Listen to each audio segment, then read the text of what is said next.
একজন প্রশ্ন করেছেন, গুরু আমাদের আধ্যাত্মিক জীবনে কতটা গুরুত্বপূর্ণ স্থান অধিকার করেন এবং গুরুকে কতটা শ্রদ্ধা বা ভালোবাসা দিতে হয়। এই প্রসঙ্গে আমি একটি কথা বলতে চাই যে গুরু আমাদের জীবনে সর্বশ্রেষ্ঠ স্থান অধিকার করে। গুরুর সাহায্য ছাড়া, গুরুর কৃপা ছাড়া আমরা আধ্যাত্মিক পথে এক পাও এগোতে পারি না। তিনি যদি আমাদের সাহায্য না করেন, তিনি যদি আমাদের কৃপা না করেন।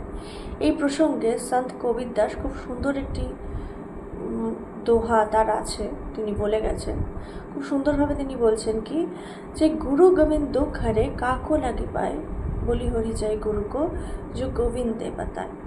অর্থাৎ যে গুরু এবং গোবিন্দ যদি দুজনেই আমার সামনে এসে দাঁড়ান, তাহলে আমি সবার আগে কাকে প্রণাম করব? না, গুরুকে। গুরুকে এতটা উচ্চ স্থান দেওয়া হয়েছে আধ্যাত্মিক পথে। শাস্ত্রও বলছে, গুরু ব্রহ্মা গুরু বিষ্ণু গুরু দেব মহেশ্বরঃ গুরু রেব পরম ব্রহ্মা তস্मै শ্রী গুরবে নমঃ। গুরুকে ব্রহ্মা বিষ্ণু মহেশ্বর সব কিছুর সাথে তুলনা করা হচ্ছে। গুরু সব কিছুর শ্রেষ্ঠ। তাই গুরুকে যতটা আমি শ্রদ্ধা করব, ভক্তি করব, ভালোবাসবো, আমি আধ্যাত্মিক পথে কিন্তু ততটাই এগোতে পারবো। গুরুকরণ করবার পরে গুরুর প্রতি কিন্তু আর কোনো সন্দেহ রাখতে নেই। শ্রদ্ধাবানম, তাই জন্য বলছে শ্রদ্ধাবানম লভতে জ্ঞানম। শ্রদ্ধা আমি যতটা করতে পারবো ততই কিন্তু আমি আধ্যাত্মিক পথে এগোতে পারবো। শ্রদ্ধা ছাড়া আমি কিন্তু আধ্যাত্মিক পথে বড় হতে পারবো না, এগোতে পারবো না।